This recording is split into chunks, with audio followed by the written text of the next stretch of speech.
I have 8 guys that I'm going to be sending out trade offers for this week, and I actually have real trades that have been made today, so you know a good idea of what you should be paying. Now, of course, before we get into the players this week, definitely want to recap our buy lows from last week and where we stand on them today. Our first buy low was Tank Dell. If you are looking at Tank Dell, obviously does not play. I think that does not change his stance going into the future, where if you look at the underlying volume in comparison to Stephon Diggs, I do think that Dell's going to be a lot closer to Diggs than what we have previously seen so far through the first month of the season. I really hope I'm wrong. I didn't really draft Tank Dell at all, but I mean, I do have to point out the fact that this is one of the most efficient offenses in the NFL, and Tank Dell did see a considerable amount of volume before he went down. Now, our second buy low candidate was Jackson Smith-Njigba. JSN was coming off a game where he had like 2-3 fantasy points. We were looking at the underlying usage of the snaps continuously going up, the young ascending player, and said, okay, you know what? Yeah, JSN's probably a decent buy low candidate at this point. You get the pretty big game this past week against the Detroit Lions with 12 targets, but you had Geno Smith dropping back 60 plus times. So we don't want to come out here and say, oh yeah, Jackson Smith-Njigba, you bought him as a wide receiver 4. Now he's a locked and loaded top 24 name every week. Probably not. I mean, definitely going to be a little bit tougher to buy him now, but I still view him more so as that every week flex consideration based off matchup.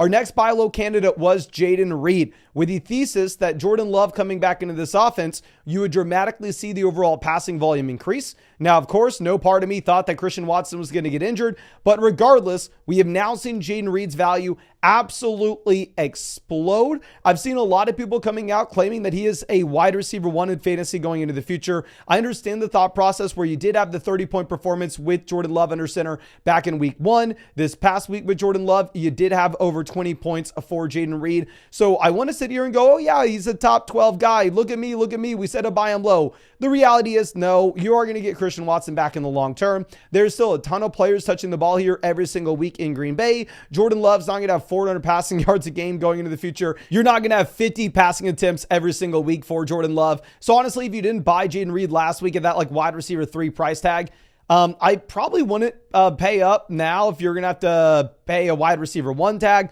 I have Jaden Reed definitely as that must start player every single week going into the future as a top 24 wide receiver in my rest of season rankings, but ultimately not necessarily a spot that I think you could pencil him in to be top 10 because the amount of players that should still be seeing targets here.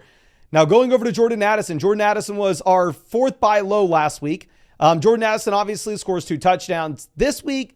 I'm not telling you to go out there and continue to pay the price for Addison. Now his price is dramatically higher. And if you look at the underlying volume last week, Jordan Addison had 4 targets, right? So we get the 2 touchdowns. It's phenomenal. The efficiency is off the charts, but that's not going to be super predictive going into the future. So if you missed the boat on buying Jordan Addison a week ago, you're probably not going to be able to get him now.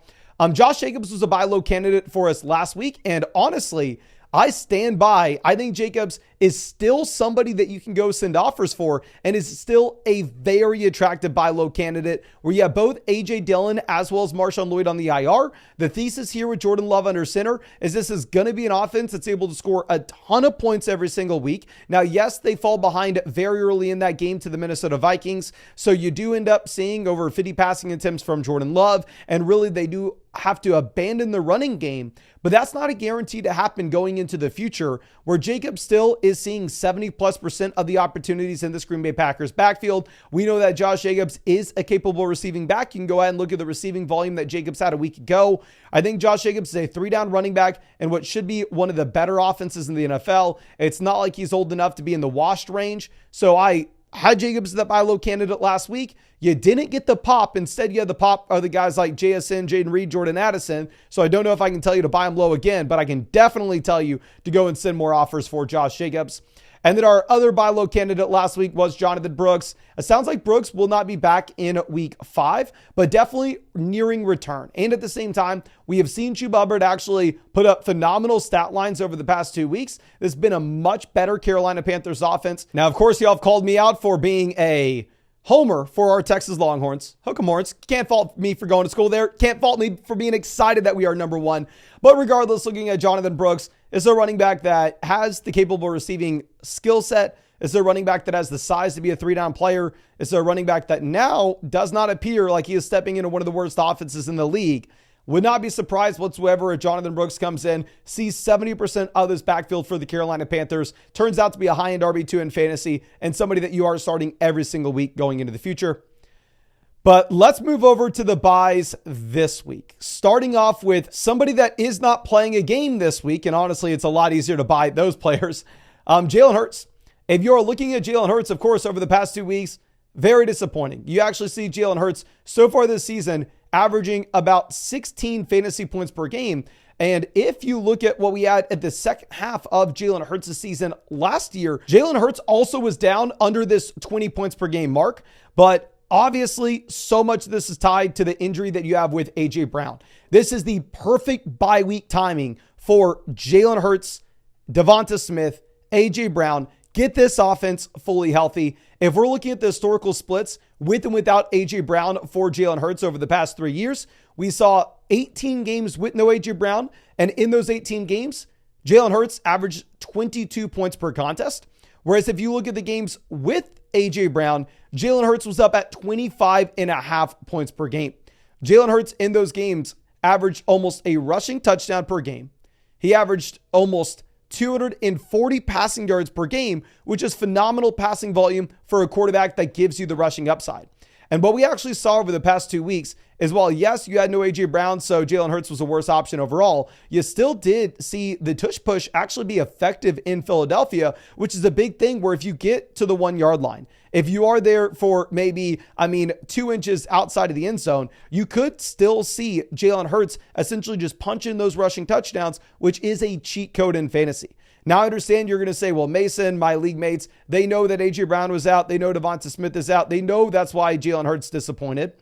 All I have to say is, if you go over and look at the trade finder on flockfantasy.com, of course, the trade finder on flockfantasy.com is free for anybody to use. If you ever want to know, like, oh, I want to trade for this player, what is he going for today? You can actually just go to the trade calculator on the site, put that player's name in, put in your league settings, and you can see real trades that were made in real fantasy football leagues and get literally thousands of data points of what Jalen Hurts is actually worth in the market right now. And all these trades came from real leagues today that I would easily prefer the Jalen Hurts side on. Somebody traded Geno Smith, Jalen Waddle, Justin Fields for Jalen Hurts. So effectively, they packaged together the two quarterbacks that they were just going back and forth with the matchups every single week. With Jalen Waddle, wide receiver, they'll probably be on a buy low video for us next week during his bye, but they went through, they packaged those options to go get Jalen Hurts. Absolutely love that move. Where if you look at somebody like Geno Smith, somebody like Justin Fields, these are borderline waiver wire quarterbacks, of course, so they're not necessarily too different than what you'd be seeing just to go pick up any given week. And effectively, you're trading away Jalen Waddle for Jalen Hurts, a quarterback we're expecting to give you that elite edge at the position going into the future. Our next deal was Anthony Richardson and Xavier Worthy for Jalen Hurts. Now, somebody that has Anthony Richardson in the Flock League, I will be going out and I will be offering Austin Anthony Richardson and a deep wide receiver throw in, maybe somebody like Ladd McConkey, to see if we can pivot over to Jalen Hurts. I would love that move. Going over and looking at the next trade, somebody traded away Mike Evans, Trey McBride to get to Marvin Harrison and Jalen Hurts. So effectively, you pivot from the elite tight end to the elite quarterback, and you get an upgrade at wide receiver at the same time. Our next league, somebody traded away David Montgomery and Jordan Addison to get to Jalen Hurts and Cole Kmet. Breaking this down, yes, you're probably getting a little bit less value with Kmet than you would with Jordan Addison, but really underlying it, the most valuable pieces in the trade are David Montgomery for Jalen Hurts. And if we're viewing Montgomery as that running back 2 rest of season, even if he is a high-end RB2, specifically in a 10-team format, I would value the elite quarterback higher. Somebody was able to package together J.K. Dobbins, Dak Prescott to get to Jalen Hurts. Somebody traded Joe Burrow straight up for Jalen Hurts, and in a 4-point passing touchdown format where the rushing upside matters a whole lot more, I think that is honestly a very easy pivot to make. Now, very rarely do we do this. Very rarely do I have a player as a sell high candidate and then a couple weeks later tell you to buy him low, but I'm sorry, we are going to do it with Devon Achane. I am getting people reaching out to me constantly now saying, what do I do with Achane? After he face plants on Monday night with everybody to see his 10 carries, 15 rushing yards.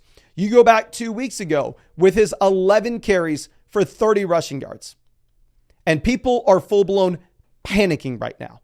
This is a very different tone than what we had after week 2 when we included Devon Achane as that sell high running back when we said to trade him for CeeDee Lamb, to trade him for Amon-Ra St. Brown, to trade him for Justin Jefferson, to trade him for Jamar Chase, and to pivot over to one of those elite level wide receivers.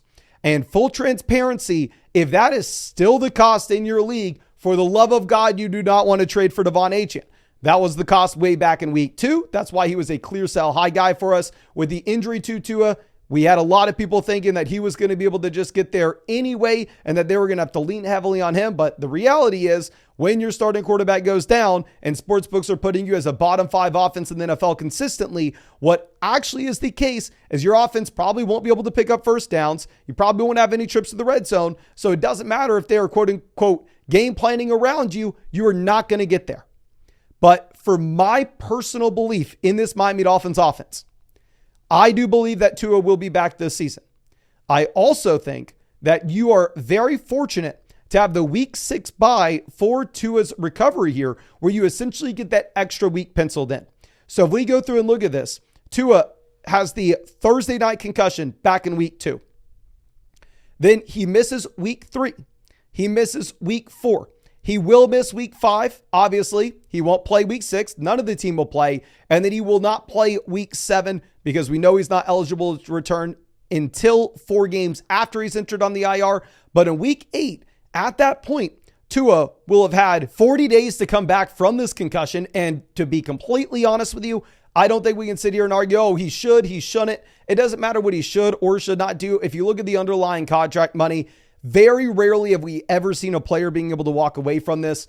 I think Tua comes back in. I personally expect the Miami Dolphins offense should get saved halfway through the season.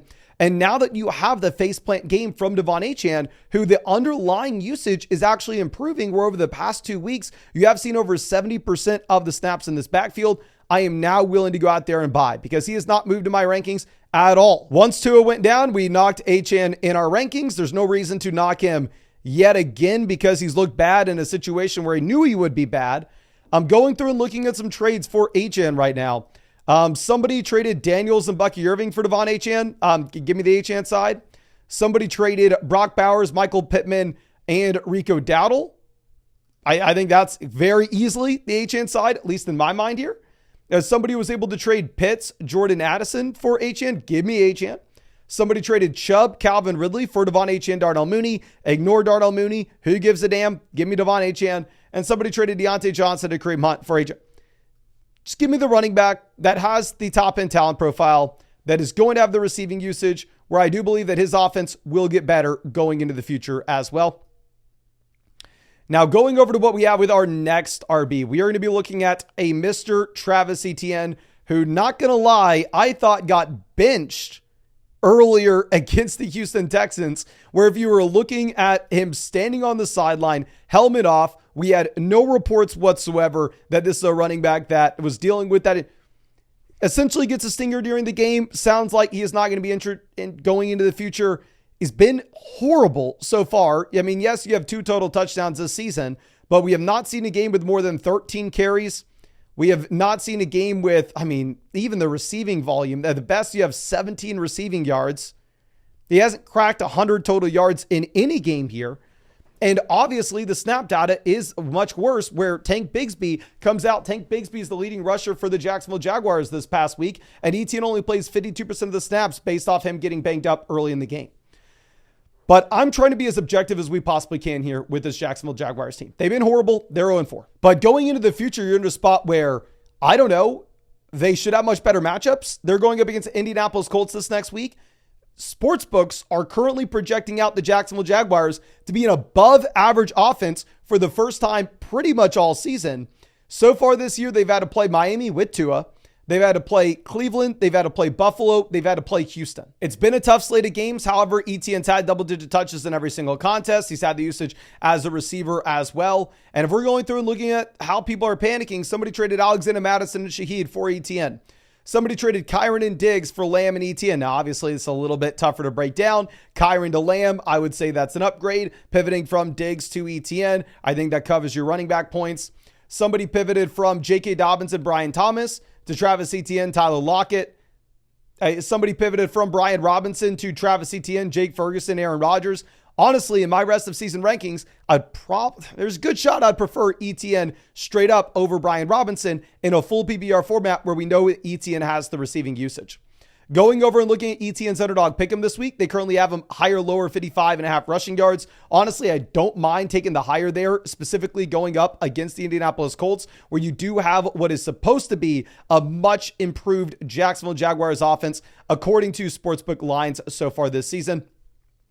But of course, if you wanted to follow me on that, you can find that link to Underdog Fantasy in the description, in the comment section. If you use promo code FLOCK on Underdog, you'll get a free Kirk Cousins pick, more than less than half a total yard for this Thursday night game. Plus, you're going to be getting a 50% deposit bonus up to $1,000. You'll get a free team review in the live streams that we are hosting every single night through flockfantasy.com. You can find that link to Underdog Fantasy in the description, in the comment section. But let's move this over to Drake London. Looking at London, obviously, if you took him round one, if you took him at the very beginning of round two, he has been a massive disappointment.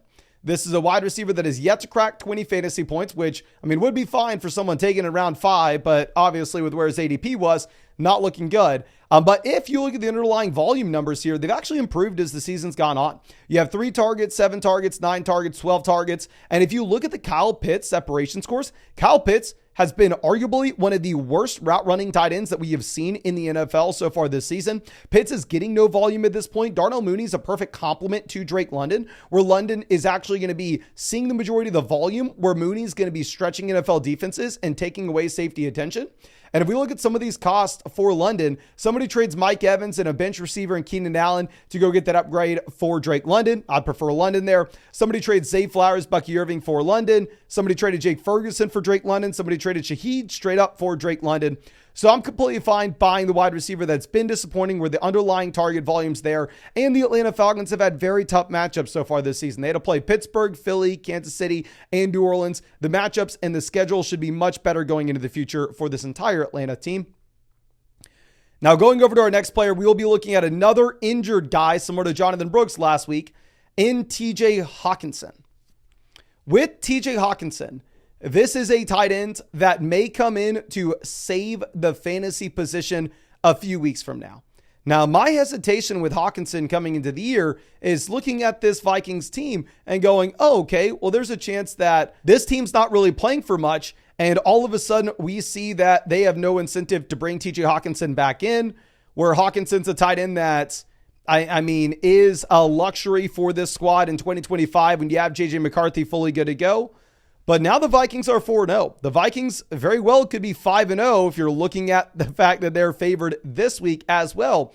And if you go back to what you had with TJ Hockenson last season and you carry over these numbers into 2024, Hockenson could be the freaking tight end 1 overall. I'm not saying it's going to happen. Obviously, I know Jefferson for part of last year. Obviously, Hockenson coming off an injury. You should be seeing probably a lower snap rate than what we had in 2023.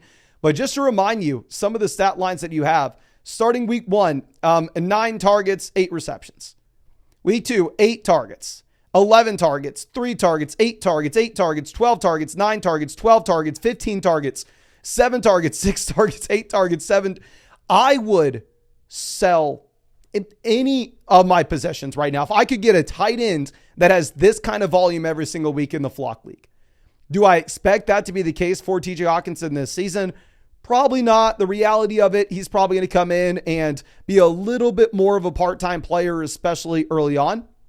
And honestly, if you play in a league where your IR slot's already full, I would definitely not recommend for you to go out and trade for TJ Hockenson, because if you have to throw him on your bench and you're not going to be able to make waiver wire moves through the buys, it will be a very difficult spot for you. So instead, I'm really only prioritizing Hockenson in those leagues where you have that open IR slot. We're able to go through and throw him on there for the next few weeks, because it's not like Hockenson will be back this week. But if we're looking at some of these costs, people are trading away like depth wide receivers that are just spot start bye week guys, such as Juwan Jennings, Darnell Mooney for TJ Hockenson. Somebody trades Frymeat for Hockenson. They also swap Love for Mahomes, but honestly, you could probably trade Frymeat for Hockenson straight up right now. And looking at this, which is funny to see, somebody goes through and they trade away Mark Andrews for TJ Hockenson, which, to be honest with you, at this point, with Andrews looking like a waiver wire tight end, I do not fault anybody for going through. Like, if you were going to say drop Mark Andrews, might as well shoot a message to the TJ Hockenson owner if you're able to throw Hockenson on your IR and go, hey, do you want Andrews for Hockenson? And in that instance, you can just effectively drop Andrews and pick up a free long shot with Hockenson for later in the season. Now, going over to what we have with our next running back, we got to talk about Joe Mixon here. Last time we saw Joe Mixon healthy in this Houston Texans offense, Joe Mixon had 30 rushing attempts for 159 rushing yards, while at the same time getting usage as a receiver. What we have seen, at least this past week against the Jacksonville Jaguars, is this Houston Texans offense, despite having extremely efficient quarterback play with CJ Stroud, has shown that they want to run the ball. We have freaking Cam Akers and JJ Taylor getting volume in this backfield. Based off the Joe Mixon practice report of him practicing last Friday and him almost being good to go for this past Sunday's game, I would expect that we are going to be getting Joe Mixon back in this week. Joe Mixon will be ranked inside the top 10 of my running back rankings. And just out of sight, out of mind, we see this time and time again. Looking at the trade finder over there on flockfantasy.com, you have somebody trading Ladd McConkey, Joe Burrow for Joe Mixon, somebody trading Brian Robinson for Joe Mixon, somebody trading George Pickens for Mixon. Actually, two people today traded George Pickens for Mixon, which is crazy. And then also somebody traded Brian Thomas Jr. and Bucky Irving for Joe Mixon. He's a top 10 running back rest of season in a good offense with the receiving role. This is the player that you're willing to pay up for. But I think that's all I got for you in this video. Again, I want to remind you, if you're ever making a trade, you can use a trade calculator for free over there on flockfantasy.com. You can put in your exact league settings so we can give you the most accurate trade results possible. You can use the trade finder where you can pull up all trades that were made in real fantasy football leagues today, yesterday, the day before. And at the same time, that is all free for you over there on flockfantasy.com. But if you wanted that free team review from myself through flockfantasy.com, actually the way you can get that is by taking advantage of the offer that we have with Underdog Fantasy. You can find the link to Underdog Fantasy in the description as well as the comment section. And if you use promo code FLOCK on Underdog, if you want to tell me on that Travis Etienne higher than 55.5 rushing yards, you'll get a 50% deposit bonus up to $1,000. You'll get a free Kirk Cousins pick, more than less than half a total yard, and you'll get a free team review through flockfantasy.com. Just make sure that you have an account set up on flockfantasy.com with the same email address as your Underdog account. That way I know who to credit with that free team review. But thank you again. I really do appreciate you. Really hope that you have a great day, and really hope I get to hang out with you in the live stream later tonight.